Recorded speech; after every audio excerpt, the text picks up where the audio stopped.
가족들의 치매 극복을 위한 로드맵 방송, 수많은 고민들 함께 나눠요. 가로수 시작합니다. 여러분 반갑습니다. 치매에 대해서 공부할 준비가 되어 있는 사회자 이도현입니다. 안녕하세요. 치매가 더는 어렵지 않고 보다 쉽게 이해할 수 있도록 올바른 지식과 정보를 알려드리는 가이드 최경자입니다. 안녕하세요. 3살 박이 남편 그래도 사랑해의 저자 배윤주입니다. 두 분 다 반갑습니다. 한번 뵐 때마다 더 표정들이 밝아지시는 것 같아서 제가 더 기분 좋습니다. 근데 녹음 오늘 들어오기 전에 오랜만에 친구한테 전화가 왔어요. 그래서 얘기 들어보니까 지난달에 이제 추석이라서 부모님 댁을 방문했다는 거예요. 근데 평소와는 다르게 뭔가가 집안이 정리가 안 돼 있는 것 같고 대화하는데 뭔가가 부모님이 이상하더라.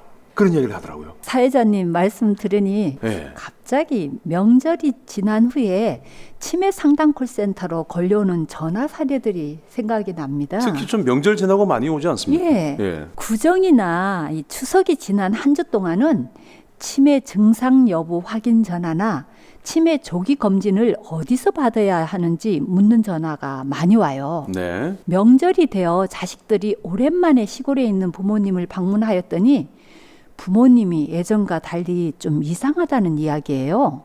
예전에는 점잖은 분이었는데 욕을 하고 성격이 공격적으로 변한 것 같다. 자꾸 같은 말을 반복해서 하고 말귀를 못 알아듣는 것 같다. 무엇인가에 집중하지 못하고 멍하니 있다가 불안한지 자꾸 왔다 갔다 하신다. 아버지가 왜 갑자기 엄마가 바람났다며 의심하고 포근하는지 모르겠다. 그리고 방금 전 우리 사회자님 친구분처럼 네네. 집안이 잘 정리되어 있지 않고 뭔가 예전 같지가 않다. 그리고 혼자 사시는 어머님이 몇 달 전부터 아랫집에서 냄새가 올라와 어지럽고 속이 메스껍다고 하신다. 내가 확인해 보니까 아무런 냄새가 나지 않는데 이런 증상도 치매냐 등 오래간만에 부모님을 방문한 자식들이 예전과 달라진 어르신들의 모습이 혹시 치매가 아니냐는 상담을 많이 해와요. 제 친구 경우처럼 이런 관련 상담 사례가 많이 있네요. 네. 같이 사는 남편이나 아내나 혹은 가족들은 늘 보아왔기 때문에 조금씩 변하는 모습을 잘 인지하지 못하고 그냥 나이가 들어서 그러는가 보다라고 생각하는 경우가 많아요.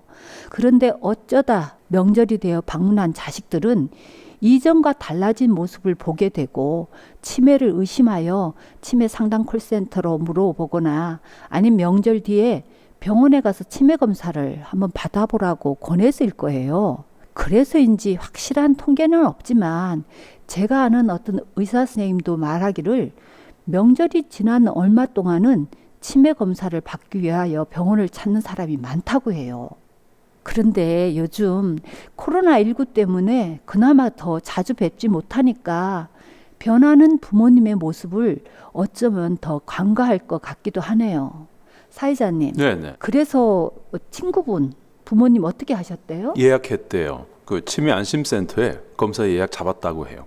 근데 이제 검사 받기 전부터 이제 가족들은 그런 거예요. 이제 혹시라도 안 좋은 결과가 나오면 어떡하나. 온 가족은 그것 때문에 비상이고 검사 받으실 부모님은 또 이런 마음이죠. 이제 혹시라도 본인이 치매로 나오면 왜 어른들 그런 표현 자주 쓰시잖아요. 차라리 뭐 죽는 게 낫다 뭐 이런 식으로. 그래가지고 뭐 식사도 잘 못하시고 하여튼 온 집안이 지금 뒤숭숭하다고 그래요. 지금. 죽을 만큼 인간에게 두려운 것은 있을까 싶은데요.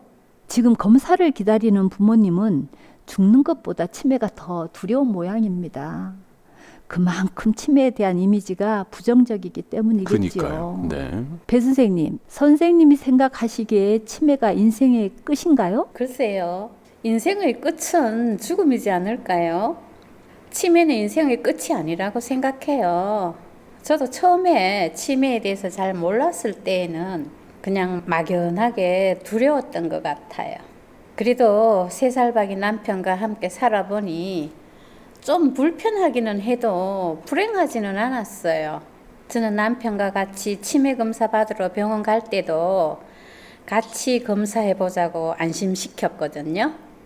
노골적으로 치매 검사 받으러 간다고 하면 누구나 두렵고 긴장하지 않을까요? 네, 그것도 좋은 방법입니다. 죽음처럼 치매를 두려워하는 이유는 사랑하는 사람과의 관계가 단절되지는 않을까. 그리고 이런 상실감뿐만 아니라 누군가로부터 비난을 받을 수도 있고 또 가족들을 힘들게 하는 존재가 될 거라는 비참함이 더해져서 더욱더 부정적인 느낌을 갖게 하는 것 같습니다. 죽음에 대한 여러 연구 중에서 죽음에 긍정적 이미지를 입히고 수용적 분위기를 형성하면 오히려 생에 대한 의지와 행복감이 증가한다는 결과가 있다고 해요. 실체보다 이미지와 편견이 우리 마음을 좌지우지하는 것이 아닐까요? 치매도 마찬가지 아니겠습니까? 이게 부정적인 이미지만 가득하니까 우리가 좀 덜 행복한 것은 아닐까? 치매로 인해서 인생을 돌아보고 삶의 가치를 새롭게 깨달아서 행복을 느낀 가족도 주변에 있지 않습니까? 우리 배은주 선생님이 그런 경우 아니겠습니까? 맞아요. 물론 기쁨이 슬픔과 공존은 하지만 남편이 치매라서 저와 우리 가족은 정말 진정한 사랑이 무엇인지 되돌아볼 수 있었고요. 좋을 때만 사랑이라면은 각설탕처럼 형태도 없이 녹아버리겠지만 진정한 사랑은 어둡고 힘겹고 절망적일 때 나타날 수 있거든요. 그렇습니다. 그래서 오늘도 저희가 치매 진단 받은 후에 아름답고 행복한 삶을 사는 가족들의 따뜻한 이야기를 소개해 드리겠습니다. 네, 배현준 선생님, 요즘 그 유튜브 방송하신다고 들었어요? 네. 네. 시작한 지는 2달 정도 되었는데요. 그래도 매주 유튜브에 영상을 꾸준히 올리고 있습니다. 채널은 유튜브에서 배윤주로 검색되고요. 치매 가족들에게 안내자 역할을 하자는 취지로 시작했어요.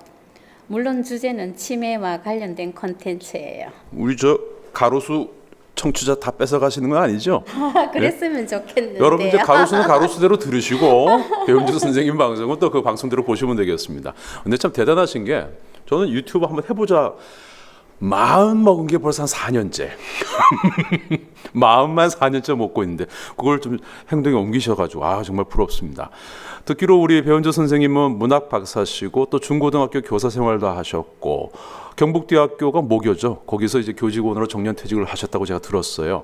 근데 유튜브 방송은 어떤 계기로 시작하시게 된 거예요? 요즘 코로나 시기로 유튜브 많이들 보시잖아요. 네네. 저도 유튜브를 많이 봤어요. 근데 매일 남의 유튜브를 볼 게 아니라 나도 유튜브를 한번 해보면 어떨까 이렇게 생각을 했어요.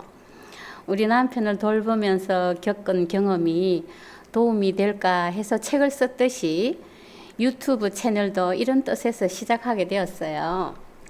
그리고 저는 사실 강의 경험이 좀 있으니까 직장이나 주민자치단체 등에서 저의 경험을 강의도 하고 책 홍보도 좀 하고 싶었는데 정말 1년 동안에 한 2번 정도밖에 강의를 못했어요. 그래서 늦게나마 유튜브를 시작하게 되었어요. 제가 정년을 앞두고 이제 야간대학에서 사회복지사 자격을 땄거든요. 퇴직 후에 그 노인들 9인 이하의 소규모 시설을 운영을 해보고 싶었는데 공부를 하면 할수록 작은 시설이라도 운영한다는 게 너무 힘든 일이라는 걸 깨달았어요. 그리고 이제 제가 나이가 또 있고 하니까 이제 머리 쓰고 뭐 이런 신경 쓰는 일을 별로 하고 싶지 않았어요. 그러다가 이제 남편이 치매 진단을 받았고 남편을 집에서 간병하기 위해서 요양보호사 자격증도 땄고 그래서 남편을 잘 케어할 수 있었어요. 결국 남편분을 돌본 경험이 지금의 배은주 선생님을 만들었군요. 그런 셈이죠. 그래서 저는 남편에게 늘 감사합니다. 지금도. 제가 그래도 시어머니를 모시지 않게 된 것도 남편 때문이고 이런 이야기 하면 진짜 누가 흉보겠다마는 그게 사는 이야기예요. 예, 괜찮습니다. 이 진심이래. 예. 그래서 이제 남편으로 인해서 인생 이막에서는 치매 안내자 역할을 하게 되었는데요. 그때 이제 남편을 잘 돌보기 위해서 먼저 치매라는 질병이 어떤 건가에 대해서 좀 알아보고 싶었어요. 그래서 제 나름대로 열심히 치매와 관련된 책들을 찾아서 읽었고 또 치매 관련 교육을 받고 또 보건소에서 실시하는 치매 가족 지지 프로그램에도 참석을 했어요. 사실 퇴직 후 이제 라오스에서 한국어 가르치고 싶었는데 남편 때문에 지금은 작가이자 그냥 유튜브로 새로운 생활을 하고 있어요. 이것도 그냥 재미있어요. 그리고 취미 생활로 수채화를 그렸었는데 지금은 잠시 쉬고 있어요. 유튜브 하느라고. 저도 수채화를 배우고 있어요. 배 선생님은 처음 어떻게 시작하셨어요? 수채화도 제 남편 덕분에 시작하게 되었어요. 평생을 맏며느리로 살면서 직장 생활하고 집안 일밖에 몰랐잖아요. 그러니 취미 생활이 어디 있겠어요. 1년에 몇 번씩 남편 따라 부부 모임 간 게 다였거든요. 저는 개추 같은 게 없어요. 지금도. 친구도 없고요. 그래서 이제 유튜브라도 해야 되거든요. 지난번에 남편 간병 때문에 함께 살던 시어머님이 이제 둘째 시동생 댁에 가시게 된 이야기를 들으셨잖아요. 예, 기억납니다. 이제 어머님이 집에 계시지 않게 되니까 이제 제가 하고 싶었던 일들을 할 수 있게 되었어요. 남편이 주간보호센터에 가면 오후 5시에 돼서 오니까 그 시간을 제가 적극 활용했어요. 제가 즐겁고 행복해야 또 새로운 마음으로 남편을 즐거운 마음으로 돌볼 수 있다고 생각을 했거든요. 그건 맞는 말씀이에요. 내가 행복하고 즐거워야 그 마음을 통해서 누군가를 품어줄 수 있는 게 생기거든요. 근데 그 시간 어떻게 활용하셨어요? 정말 우리나라는 환상적인 복지국가라는 생각이 들어요. 주민센터에 가면 다양한 강좌들이 거의 무료로 개설이 돼 있거든요. 정말 자기만 부지런하면 뭐라도 배울 수 있어요. 그래서 저는 이제 그림 그리기도 하고 오카리나도 배우고 라인 댄스를 배웠는데요. 정말 좋은 거 다 했죠. 춤추고 노래하고 그림 그리면서 그때 얼마나 행복했는지 몰라요. 정말 내게도 이런 날이 오다니 하면서 진짜 너무 좋더라고요. 진지하게 알았으면 뭐라도 좀 보고 싶은데 저희가 이제 그래 영상이 말이래. 없다 보니까 네. 다음 기회에. 예. 그래서 이제 제가 이제 그 오카리나를 한 몇 년 하고 예쁜 드레스를 입고 오카리나 힐링 콘서트도 했거든요. 그래서 남편과 아들 앞에서 연주도 멋지게 하고 또 그림 전시회에서는 아들이 보내준 축하한과 함께 남편이 이제 그림 앞에서 사진도 찍고 했는데 남편은 저를 보고 뭐 최고라고 하면서 손가락을 치켜 세우고 환하게 웃던 그런 기억이 납니다. 지금도. 그때 그렸던 그림들을 책을 낼 때 사파로 이용했어요. 정말 뿌듯했어요. 대단하시네요. 그때 배운 것들이 지금의 취미 생활로 이어지셨군요. 네, 맞아요. 지난주에도 유튜브에 제가 좋아하는 제가 임영웅 골수 팬이거든요. 임영웅 씨. 예. 오. 그래서 뭐 임영웅 카페도 가고 트로트 콘서트도 갔다 왔잖아요, 제가. 그러셨구나. 네, 그래서 그때 이제 별빛 같은 나의 사랑아를 잘 부르지는 못하지만 오카리나로 불러서 올리기도 했거든요. 그리고 이제 저희들이 이제 행복할 때 찍은 사진을 보면 제 마음도 그때로 돌아가는 것 같아서 진짜 좋은데요. 이제 남편이 조금 안 좋아지기 시작을 할 때 큰아들이 엄마 그래도 지금이라도 아빠하고 사진 찍어 두자고 해서 이제 결혼 33주년을 기념해서 리마인더 웨딩 사진을 찍었어요. 제 사진이 이제 전부 시어머니, 시아버지, 뭐 시댁 식구들하고 찍는 가족 사진은 많았지만 이제 남편하고 저하고 두 아들하고 찍는 사진은 처음이었어요. 그래서 그 사진 찍던 그날 남편 얼굴에는 이제 제가 예쁜 드레스를 입고 이렇게 입고 아들 둘이가 이렇게 있으니까 너무 좋았던 것 같아요, 남편이. 그래서 계속 웃으면서 좋아했었는데 지금도 저희 거실 한 면을 이 리마인더 웨딩 사진이 이렇게 차지하고 있거든요. 그런데 불행하게도 리마인더 사진이 우리 남편의 장례식에 그 무슨 사진이라고 하죠? 영정 사진이라고 영정 그러죠. 사진이 예. 될 줄을 누가 알았겠습니까? 그래도 그때 그 사진이 정말 엄청 기억에 남으실 것 같아요. 그러고 보니 제가 알기로 4년 전에 대구광역치매센터에서도 치매 가족분들 가족 사진과 리마인드 웨딩 사진을 찍어 드린 적이 있어요. 자치구와 군단위 치매 안심센터에서 한 가족씩 추천을 받아서 진행했는데요. 그때 참여한 가족분들이 지금도 자주 모임에 오시면 정말 좋았다는 말씀을 많이 하신대요. 그때 가족끼리 행복한 추억을 만들자는 의미도 있었지만 사실은 실종된 치매 환자 어르신의 최근 얼굴 사진이 없어서 현수막이나 전단지를 만들 때 어려움을 겪는 걸 봤기 때문에 최근 어르신 사진을 남겨주자는 의미도 있었거든요. 아, 저희 남편도 길을 잊은 적이 있었거든요. 그래요? 네. 아마 2016년이지 싶은데 추석을 며칠 앞두고 있어서 이제 여자들은 할 일이 많잖아요. 그래서 남편이 집에 있어봤자 혼자 심심할 것 같아서 친구들이 이제 남편하고 산행한다 그러길래 같이 보냈어요. 근데 저는 이제 일을 하다가 보니까 저녁이 되는지도 모르고 있는데 갑자기 배가 고픈 거예요. 그래서 시간이 많이 지났나 싶어서 이렇게 밖을 내다보니 밖이 어둠컴컴한 거예요. 그래서 남편이 아직도 안 와서 친구한테 전화를 했더니만은 3시간 전에 저희 아파트 앞에 내려줬다는 거예요. 세상에 얼마나 네. 놀라셨을까. 네. 근데 이제 친구들은 자꾸 저를 보고 남편을 네. 과소평가한다는 거예요. 인지에. 예. 근데 실제로는 남편이 아파트 못 찾아 올라오거든요. 3층인데. 근데 아마 친구가 뭐 술도 한잔 했지 싶고 니 올라갈 수 있나 하니까 우리 신랑이 아마 오케이 했던 것 같아요. 그래서 그냥 떨어뜨리고 갔는데 정말 제가 정말 앞이 깜깜하더라고요. 그때도. 그래서 정신없이 찾아다녔지만 그날따라 또 비가 와가지고 날씨도 아이고. 굉장히 추운 거예요. 그래서 치안센터에 실종 신고도 하고 또 대구 각지에 흩어져 있는 친구들한테 남편 대학 동기의 총무한테 연락해서 협조도 구하고요. 그런데 이제 시간이 흐르면서 아마 남편을 생각하니까 어디 물 돌라 소리도 못하고 하니까 그때 거의 말을 못했거든요.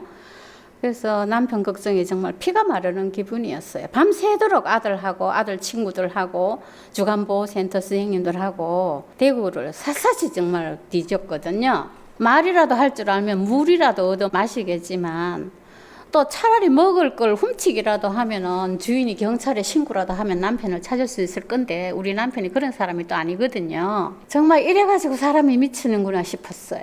그런데 며칠을 지났는데 이틀 뒤에 남편의 친구 부인이 우연히 길거리에서 우리 남편이 옛날 살았던 동네 대로변에서 이렇게 마주친 거예요. 어허. 그래서 이제 자기 남편한테 전화해가지고 우리 빨리 오라 그래서 우리 남편을 이제 차에 태워서 우리 집으로 왔거든요.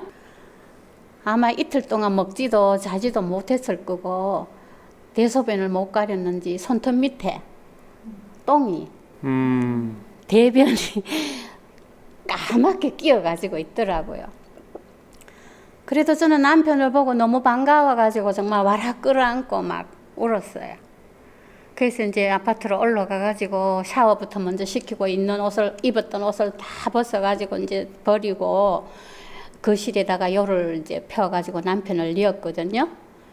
근데 남편은 얼마나 피곤했는지 긴 잠에 빠져들었어요. 그래서 잠든 남편을 이렇게 보니까 그래도 내 옆에 이렇게 돌아와준 남편이 너무 고맙고 행복해가지고 또 눈물이 왈칵 쏟아졌어요. 다행입니다. 그렇게 찾으셔서. 근데 어디서 어떻게 지내셨대요? 근데 남편이 말을 잘 못하니까 그니까. 어디서 어떻게 3일을 보냈는지는 아직도 몰라요. 아이고. 그냥 치매 환자는 무작정 직진만 하고 다닌다 그러네요. 그리고 그렇게 빠르게 걷는데요. 생각이 없다가 보니까. 그래서 제 남편처럼 이제 육체적으로 건강한 사람은 막 다니다가 쓰러져야만 119나 이런 데 이제 발견이 돼가지고 신고가 돼서 이제 찾을 수 있는데 경찰서에서도 신고가 안 들어오면 자기가 찾을 수가 없다는 거예요. 멀쩡한 사람인데 당신 치매 환자입니까? 하면서 묻는 사람이 없잖아요. 그러니까 쓰러질 때까지 기다리라는 거예요. 치안센터에서도. 예. 그래서 어쨌든 2박 3일 동안 잠도 안 자고 계속 굶으면서 무작정 걸어 다녔던 것 같고요. 발견된 곳은 저희 집에서 진짜 많이 떨어져 있던 곳이거든요. 그래서 아직도 수수께끼예요. 그래도 찾으셨으니 정말 다행이셨네요. 그때 남편분도 많이 놀라셨겠죠? 네. 실종 사건이 이제 있고 난 뒤에부터 남편이 트라우마가 생겨서 그런지 상태가 더욱 나빠져가지고 가족들을 잘 알아보지 못하는 거예요. 그래서 저도 이제 엄마라고 했다가 저보고 또 화가 나면은 막 인상을 쓰고 전에는 안 그랬는데 막 밀치기도 하고 이렇게. 그래서 하루하루 더 힘들었지만 남편이 실종됐을 때의 두려움과 절망감을 생각하면 힘들어도 그래도 내 곁에 있는 것 하나만으로도 감사했어요. 이대로라도 좋으니까 내 곁에 머물러 달라고 늘 기도했어요. 보통 그런 일이 생기면 대부분의 가족분들이 또 그런 일이 생길까봐 성급하게 시설로 모시는 경우가 많아요. 사실 환자 입장에서는 평소 지내온 집에서 가족들과 함께 지내기를 원하지만요. 그 이후로도 최대한 집에서 모시려고 저희도 노력을 많이 했어요. 이제 그때 실종됐을 때 아파트 3층에 살았었는데 그해 11월에 아파트 단지 내에 1층으로 이사를 했거든요. 조금 넓은 데로 이제 집에 있으면 갑갑할까 싶어서. 네. 그래서 이사를 해가지고 한 1년은 또 그럭저럭 잘 보냈어요. 그런데 이제 아주 착하고 예쁜 치매였던 남편이 어느 날 갑자기 폭력적인 치매로 진행이 되면서 밤에는 거의 잠도 자지 않고 뭐 옷을 다 벗어버리고 아무데나 이제 화장대에도 오줌을 싸고 뭐 저 냉장고에다가도 오줌을 누고 뭐 아무데서나 대소변을 누고 정말 저를 너무 힘들게 하는 거예요. 이제 이렇게 되니까 주간보호센터에도 갈 수가 없게 되고 그래서 제가 이제 몇 달 힘들어 하니까 이제 구정 때 이제 가족들이 대가족이 다 모였을 때 우리 아들이 이제 폭탄 선언을 했어요. 엄마 스스로는 절대로 아빠를 요양원에 보내자 소리는 못 할 거다. 그래서 우리 자식들이 결정했는 사항에 엄마가 따라주세요. 그러면서 대가족이 모이는 자리에서 우리는 엄마 아빠를 다 잃기 싫다. 그래서 엄마라도 건강하게 살아야 되기 때문에 아빠를 어쩔 수 없이 요양원으로 모시겠다고 결정을 했다고 했어요. 그래서 이제 구정이 지나고 3월 달에 이제 아빠를 요양원으로 모시게 되었어요. 그래서 이제 그때 제가 그랬죠. 그래도 아빠가 폭력이 좀 가라앉으면 다시 집으로 모셔와서 엄마가 같이 살고 싶다고 하니까 그렇게 하자고 그렇게 이제 동의를 다 해주셨어요. 치매가 폭력적으로 이렇게 될 경우 약으로도 조절이 되지 않는다면 가족들이 모시기는 어렵지요. 그렇죠. 어렵죠. 이런 시기 요양시설 입소를 고민하는 것은 정말 당연한 일이고 또 가족 입장에서는 결정이 그리 쉽지 않았을 거예요. 일반적으로 시설 입소를 고민하는 경우는 폭력이나 배회 등의 정신행동 증상이 심해져서 돌보기가 더 힘들거나 아니면 가족의 보호를 받기 어려운 상황이 되었거나 또는 치매와 동반된 질환으로 치료가 필요한 경우 대소변 관리가 잘 되지 않는 상황 등이겠죠.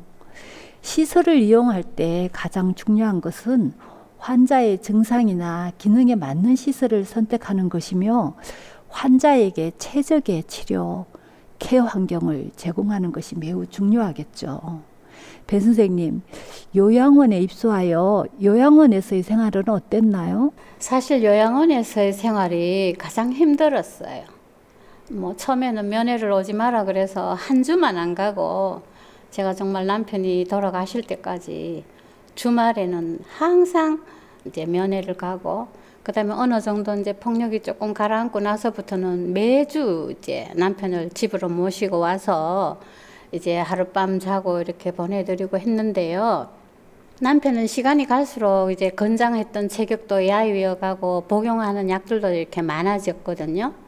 또 이상 행동이 이렇게 잦아지니까 요양에서는 낙상 등을 우려해가지고 남편을 이제 그 장갑을 끼운 채로 침대에 결박을 해두었어요. 그래서 저보고 결박하는데 이건 이제 사인을 하라는 거예요. 보호자 동의를 하라는 거예요. 만약에 동의를 안 해주면 남편을 데리고 가라는 거예요. 그래서 제가 이제 또 다른 데도 알아보니까 정신병원밖에는 남편을 보낼 데가 없어요. 그래서 치매 환자도 차라리 많이 심해가지고 이렇게 누워있고 이런 사람들은 돌보기가 좋은데요. 저희 남편처럼 이제 다 건장하면서 자기 스스로 보행하는 환자가 사실은 제일 케어하기가 힘들어요. 언제 사고를 칠지 모르니까.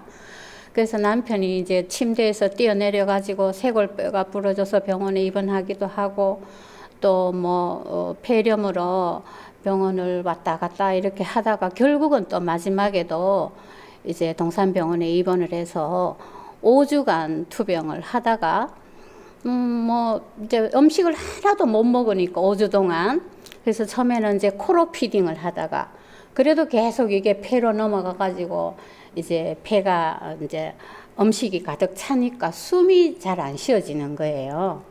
그래서 이제 또 다시 이제 배를 뚫자고 그래서 배를 뚫어서 이제 또 피딩을 했거든요. 그래서 배로 피딩을 뭐 조금 하다가 결국은 뭐 입에 밥알 하나 못 넘기는 시간이 한 5주 정도 되니까 기력이 네. 다 떨어지고 하면서 사진을 찍으니까 뇌에 벌써 물이 다 차고 뇌가 다 됐다는 거예요. 그래서 결국은 대학병원에서 5주간 지내다가 요양병원에 가서 한 이틀 만에 이제 세상을 떠나게 되었어요. 그래서 보통 알츠하이머 병은 뭐 사람에 따라 다르지만 통계적으로는 한 10년에서 13년 정도의 투병 생활을 한다고 했기 때문에 저는 제 남편은 또 젊고 하니까 시간이 많을 거라고 생각을 했는데 정말 너무 갑자기 이건 정말 절벽에서 떨어지듯이 6년 만에 남편이 돌아가시게 되었어요. 지금이야 뭐 이제 말씀 이렇게 하십니다만 그 당시 당사자 입장에서는 그 마음이 얼마나 힘드셨겠어요. 근데 그 남편분이 돌아가시기 전에 고맙다는 말씀을 하셨다고. 예, 진짜 지금도 잊을 수가 없어요. 그 아들들이 이제 엄마가 요양원에서 아빠를 이제 모셔와서 살겠다고 하니까 엄마 그러면 전원주택은 위험하니까 또 일이 많으니까 산 밑에 새 빌라를 하나 사줬거든요. 수성못 바로 뒤쪽에. 네네. 요양원을 이렇게 가다가 보니까 분양이라고 써붙여 놓은 거예요. 그래서 이제 막내 아들하고 제가 가가지고 정말 한 번 보고 계약을 했어요. 너무 좋아가지고. 그래서 이제 추석을 우리 가족들과 남편이 3박 4일을 이제 보내고 이제 요양원으로 다시 모셔가는 중에 제가 자동차 안에서 그랬어요. 여보 저기 저 보이지? 저거 우리 집이거든. 그래서 아들들이 당신하고 나하고 같이 살으라고 사줬거든. 그래서 이제 오늘 요양원에 가서 좀 해만 있다가 이제 우리 이사 와가지고 행복하게 살자. 그동안 선생님 말 잘 듣고 잘 있으래 이러니까 남편이 고맙습니다 이러는 거예요. 남편이 그전에는 yes, no 밖에는 못했거든요. 네네. 단어를 얘기를 하지를 못했어요. 근데 너무 분명하게 고맙습니다라고 하니까 제가 깜짝 놀랐어요. 저는 남편을 이렇게 바라보면서 감동하면서도 제 길을 의심했어요. 그런데 또 한편으로는 느낌이 좀 싸한 거예요. 엄마, 혹시 이게 당신이 나한테 마지막으로 하는 말이 아닌가? 그 고맙습니다라는 말 안에는 정말 얼마나 많은 내용들이 함축이 되어 있었겠어요. 그래서 제가 진짜 감동을 받았는데 정말 그게 남편이 저에게 한 마지막 말이었어요. 말씀으로 표현은 못 하셨지만 곁에 계신 우리 배 선생님께 늘 하고 싶었던 말일 거예요. 고맙다, 사랑한다, 고생 많았다. 사회자님은 어떠세요? 우리 배 선생님 말씀을 들으면 들을수록 치매가 인생의 끝이 아니라는 생각이 확고해지는데요. 그렇죠. 저도 그래요. 그 가족에게도 환자분에게도 치매는 인생의 끝이 아니고 이게 시작일 수도 있겠구나. 그리고 인생의 끝이 죽음도 아닌 것 같다는 생각도 들어요. 죽음 이후에도 있잖아요. 남은 사람은 먼저 간 일을 그리워하고 또 함께했던 시간을 기억하지 않습니까? 결국 뭐랄까 좀 인생의 끝이라는 거는 내가 마음으로 정하는 거 아닌가 이런 생각이 듭니다. 치매가 인생의 끝이 아니고 시작일 수 있다는 말에 또 생각나는 분이 있는데요. 네네. 예전에 대구광역치매센터 수기 공모전에서 수상하신 분이에요. 치매 진단을 받은 환자분께 아침에 일어나서 세수하기, 간단히 화장하기, 창문 열어 환기하기, 화분에 물 주기, 식탁에 반찬 내놓기, 시간 맞춰 식사하기, 약 먹기, 정한 시간에 운동하기를 4년 동안 매일 반복해서 하시게 했다고 해요. 네네. 그랬더니 환자의 생활 자체도 습관이 되어서 오랫동안 예쁜 치매로 지내셨다고 해요. 어르신과 새로운 관계로 조금 특별한 삶이 시작되었다고 생각해 보는 건 어떨까요?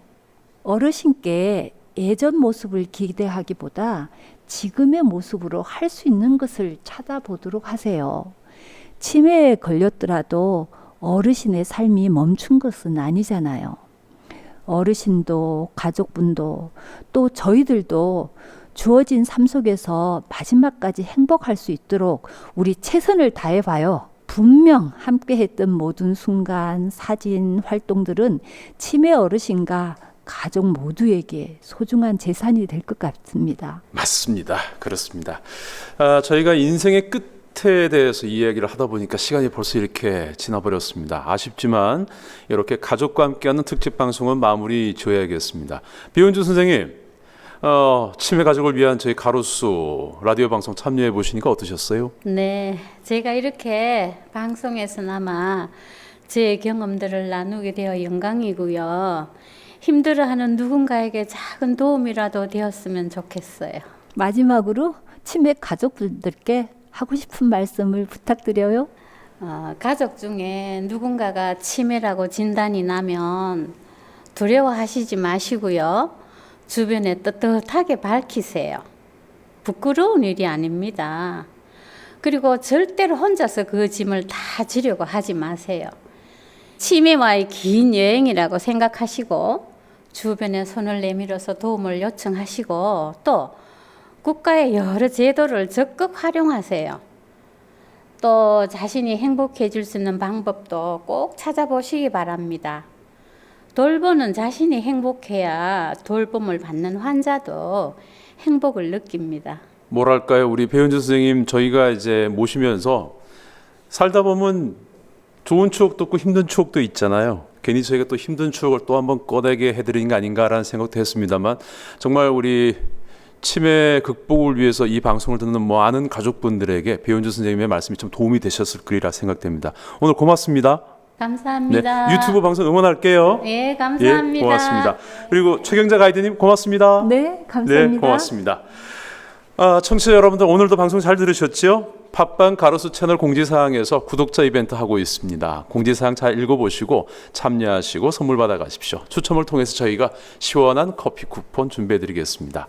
혹시 가이드님께 또 여쭙고 싶은 게 있다면 댓글 남겨주시거나 또는 대구광역치매센터로 메일 보내주시면 저희가 답변 준비해드리겠습니다. 더욱 알찬 정보로 다시 찾아옵니다. 구독하기 꾹, 좋아요 꾹, 우리 가로수에서 만나요.